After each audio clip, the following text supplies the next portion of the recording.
बहराइच में bulldozer action का डर, दंगे वाले मोहल्ले में लोग खुद ही हटा रहे हैं अवैध अतिक्रमण। प्रशासन ने 23 घरों के अवैध निर्माण पर लगाया लाल निशान। 20 घर मुस्लिम परिवारों के हैं जबकि 3 हिंदू परिवारों के। पीडब्ल्यूडी ने अवैध निर्माण हटाने के लिए 3 दिन का वक्त दिया। 20 अक्टूबर से प्रशासन शुरू करेगा बुलडोजर कार्रवाई। पीडब्ल्यूडी के नोटिस के मुताबिक सड़क से 60 फीट के दायरे में आने वाला घर का हिस्सा अवैध। रामगोपाल मिश्रा की हत्या के मुख्य आरोपी अब्दुल हमीद के घर का 20 फीट हिस्सा सरकारी जमीन पर बना। बहराइच हिंसा को लेकर सीएम योगी को दी गई detail report. DGP, ADG law and order, ACS home ने सीएम को दी जानकारी। इंडिगो के 5 विमानों को बम से उड़ाने की मिली धमकी। सभी विमानों की आपात लैंडिंग कराई गई। आज विस्टारा को भी मिली थी धमकी। एयर इंडिया एक्सप्रेस की फ्लाइट को बम से उड़ाने की मिली धमकी। दुबई से जयपुर जा रहा था विमान। जयपुर में लैंडिंग के बाद विमान की गई जांच। विमान में कुछ संदिग्ध नहीं मिला। महाराष्ट्र में महायुति में सीट शेयरिंग का फॉर्मूला फाइनल। बीजेपी 155 से 160 सीटों पर लड़ सकती है चुनाव। महाराष्ट्र में शिवसेना शिंदे गुट 75 से 80 सीटें तो अजीत पवार की एनसीपी गुट 50 से 55 सीटों पर चुनाव लड़ सकती है। महाराष्ट्र के मुंबई में बीजेपी 18 सीटों पर लड़ सकती है चुनाव। मुंबई में शिवसेना शिंदे गुट को 16 और अजीत पवार की एनसीपी गुट को 2 सीटें। एनसीपी अजीत पवार गुट के मैनिफेस्टो कमेटी का उन्होंने किया गठन। दिलीप वलसे पाटिल के नेतृत्व में 18 सदस्य बनाएंगे घोषणा पत्र। महाविकास अघाड़ी में सीट बंटवारे को लेकर पेंच फंसा। सूत्रों के मुताबिक शिवसेना उद्धव गुट कांग्रेस के नाना पटोले के अड़ियल रवैये से नाराज।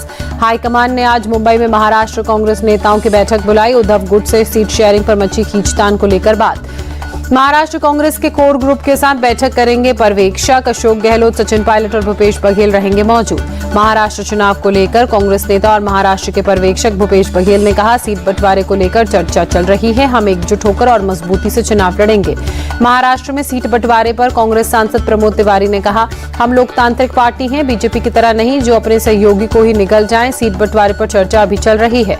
मुंबई में आज शाम 5 बजे एनसीपी शरद पवार गुट के प्रमुख नेताओं की बैठक। शरद पवार, सुप्रिया सुले, जयंत पाटिल समेत कई नेता मौजूद रहेंगे। चुनावों को लेकर चर्चा होगी। सीट बंटवारे के बीच समाजवादी पार्टी ने महाराष्ट्र में 5 उम्मीदवारों का ऐलान किया। शिवाजी नगर से अबू आजमी, भिवंडी ईस्ट से रईस शेख, भिवंडी वेस्ट से रियाज आजमी को दिया टिकट। मालेगांव से साइने हिंद होंगे सपा उम्मीदवार। धूले सीट से इरशाद जागीरदार को मिला टिकट। आम आदमी पार्टी महाराष्ट्र में कुछ सीटों पर लड़ सकती है चुनाव। आप के गोवा प्रमुख अमित पालेकर ने किया दावा। यूपी उपचुनाव को लेकर सीएम आवास पर योगी की बैठक। डेप्यूटी सीएम, जिला प्रभारी समेत कई नेता मीटिंग में शामिल। यूपी उपचुनाव में 2 सीटें मिलने से कांग्रेस नाखुश। प्रदेश अध्यक्ष अजय राय ने कहा, सपा ने वो 2 सीटें दी जिसे जीतना मुश्किल, मुझे सीट शेयरिंग की जानकारी नहीं। बिहार उपचुनाव के लिए प्रशांत किशोर ने जनस्वराज के उम्मीदवार घोषित किए। बेलागंज से प्रोफेसर खिलाफत हुसैन और इमामगंज से जितेंद्र पासवान को टिकट दिया। लोकसभा में नेता प्रतिपक्ष राहुल गांधी का आज रांची दौरा। दोपहर 3:30 बजे शौर्य सभागार में संविधान सम्मान सम्मेलन को संबोधित करेंगे। राहुल गांधी, हेमंत सोरेन और तेजस्वी यादव की आज रांची में होगी बैठक। इंडिया गठबंधन की सीट शेयरिंग का फॉर्मूला बैठक में होगा तय। सूत्रों के मुताबिक कांग्रेस और जेएमएम में 77 सीटों पर सहमति बनी। 4 पर अभी भी चर्चा जारी। जेएमएम आरजेडी को कोई सीट देने को राजी नहीं। हरियाणा में भूपेंद्र सिंह हुड्डा को कांग्रेस विधायक दल और विपक्ष का नेता बनना तय। कांग्रेस के 37 में से 32 विधायकों का समर्थन हासिल। कांग्रेस आलाकमान तय करेंगे नेता विपक्ष का नाम। भूपेंद्र सिंह हुड्डा ने 4 पर्यवेक्षकों की मौजूदगी में हुई विधायक दल की बैठक में रखा 1 लाइन का प्रस्ताव। मुबारक गुल बने जम्मू कश्मीर विधानसभा के प्रोटेम स्पीकर। राजभवन में उपराज्यपाल मनोज सिन्हा ने दिलाई शपथ। हिंदू स्वाभिमान यात्रा पर केंद्रीय मंत्री गिरिराज सिंह ने कहा, आज हिंदुओं से कह रहा हूं, तुम धर्म की रक्षा करो, धर्म तुम्हारी रक्षा करेगा। कटिहार, पूर्णिया, अररिया, किशनगंज में आकर रहें, पता लगेगा जिहाद क्या है। बीजेपी के सक्रिय सदस्य बने उत्तर प्रदेश के मुख्यमंत्री योगी आदित्यनाथ। प्रदेश अध्यक्ष भूपेंद्र चौधरी भी बने सक्रिय सदस्य। प्रतिबंधित संगठन पीएफआई पर मनी लॉन्ड्रिंग मामले में ईडी की बड़ी कार्रवाई। देश भर में 56 करोड़ से ज्यादा 35 अचल संपत्तियां जब्त की गई। ईडी ने पीएफआई के नेटवर्क पर बड़ा खुलासा किया। सिंगापुर और खाड़ी देशों में पीएफआई के 13,000 से ज्यादा सक्रिय मेंबर्स। ईडी की रिपोर्ट के मुताबिक विदेशों से पीएफआई की एक समिति भारत विरोधी गतिविधि के लिए भेजी रही है पैसा। भारत में इस्लामिक स्टेट की स्थापना है इनका मकसद। बिहार में शराबबंदी को लेकर केंद्रीय मंत्री ललन सिंह ने कहा, शराबबंदी एक नीति है, इससे लोग खुश हैं। दुर्घटना में कमी आई है, कोई गड़बड़ी करता है तो पकड़ा भी जाता है। आप नेता सत्येंद्र जैन दिल्ली के सरस्वती विहार में जैन मंदिर पहुंचे, पूजा अर्चना कर आशीर्वाद लिया। कल ही तिहाड़ जेल से रिहा हुए थे। दिल्ली के पूर्व मंत्री सत्येंद्र जैन ने बीजेपी पर साधा निशाना। बोले, ये हमारी पार्टी को तोड़ना और खत्म करना चाहते हैं, ये नहीं चाहते कि पढ़े लिखे लोग आगे आएं। दिल्ली एनसीआर की हवा में लगातार बढ़ रहा है प्रदूषण का स्तर। स्मॉग की वजह से सांस लेने में लोगों को हो रही मुश्किल। दिल्ली के मुंडका में 372 पहुंचा AQI। आसमान में दिखी स्मॉग की परत। जहांगीरपुर इलाके में भी 350 के पार एयर क्वालिटी इंडेक्स। दिल्ली के आनंद विहार इलाके में 334 के पार एयर क्वालिटी इंडेक्स। बवाना और द्वारका में भी बहुत खराब श्रेणी में पहुंचा AQI। दिल्ली के अक्षरधाम इलाके में बहुत खराब श्रेणी में AQI पहुंचा। पूरे इलाके में स्मॉग की परत नजर आई। 300 के पार पहुंचा AQI। दिल्ली के भीकाजी कामा प्लेस में भी 273 दर्ज हुआ एयर क्वालिटी इंडेक्स। प्रदूषण के चलते खराब श्रेणी में AQI। दिल्ली में यमुना नदी में बड़ा प्रदूषण का स्तर। कालिंदी कुंज इलाके में यमुना नदी की सतह पर झाग की जहरीली परत नजर आई। दिल्ली में बढ़ते वायु प्रदूषण पर बीजेपी प्रवक्ता प्रदीप भंडारी ने कहा, आम आदमी पार्टी की सरकार प्रदूषण को काबू करने के लिए कोई ठोस कदम नहीं उठा रही है। उनकी मंशा दिल्ली के लोगों के स्वास्थ्य के साथ खेलने की है। दिल्ली में बढ़ते प्रदूषण को लेकर कांग्रेस ने अभिषेक दत्त ने कहा, दिल्ली में प्रशासन, शासन और प्रदूषण सब खराब। आप सरकार सिर्फ नाटक कर रही है। इन्होंने 10 साल में कुछ नहीं किया।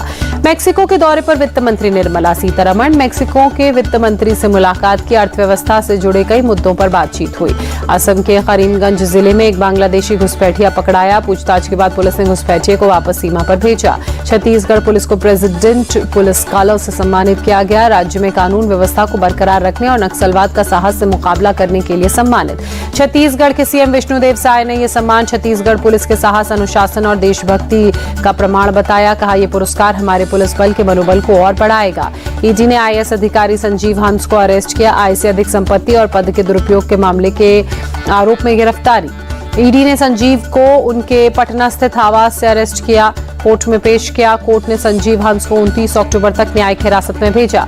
मुंबई में भीषण सड़क हादसा। ट्रक और ऑटो रिक्शा की हुई जोरदार भिड़ंत। कई दूसरी गाड़ियों की बात की जाए तो वो भी चपेट में आई। हादसे में कई लोगों के घायल होने की जानकारी। बदायूं में 7 साल की बच्ची से रेप और हत्या के आरोपी को पुलिस ने मुठभेड़ के बाद पकड़ा। एनकाउंटर के दौरान आरोपी के पैर में लगी गोली।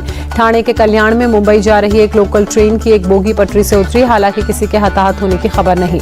पुणे के नवी पेठ इलाके में एक लाइब्रेरी में आग लगी। दमकल की गाड़ियों ने कड़ी मशक्कत के बाद आग पर काबू पाया।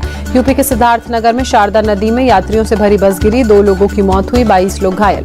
सभी घायलों को इलाज के लिए अस्पताल में कराया गया भर्ती। बस में करीब 55 लोग कर रहे थे सफर। बिहार के बांका में बेकाबू कार ने कांवड़ियों को मारी टक्कर। दर्दनाक हादसे में 4 कांवड़ियों की मौत, करीब 10 से 11 लोग घायल। सड़क हादसे के बाद भारी बवाल हुआ। लोगों ने डायल 112 के वाहन को आग के हवाले किया। सूचना मिलते ही मौके पर पुलिस प्रशासन की टीम पहुंची। फिलहाल हालात शांतिपूर्ण।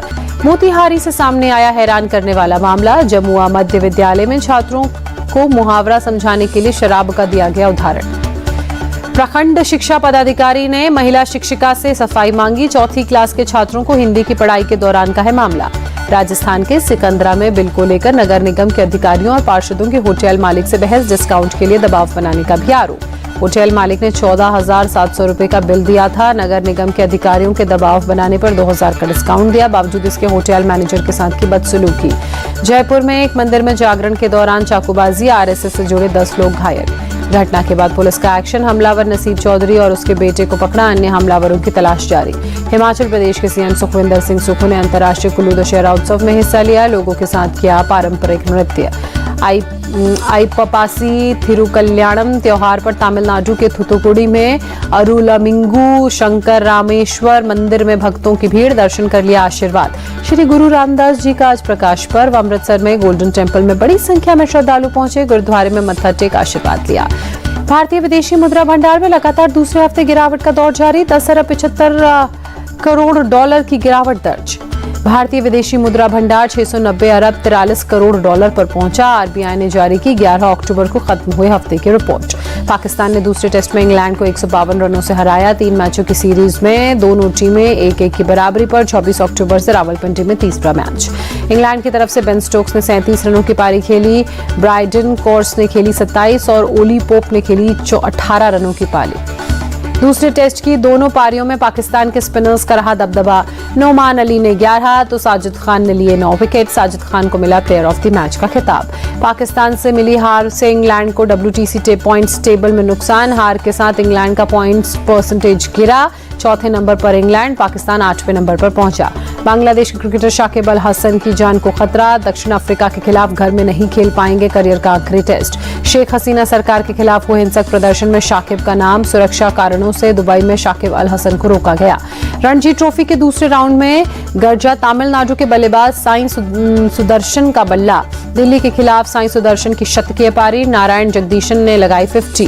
भारतीय विकेटकीपर बल्लेबाज ईशांत किशन का बल्ला चला। झारखंड की तरफ से खेलते हुए रेलवे के खिलाफ खेली शतकीय पारी। 158 गेंदों में बनाए 101 रन।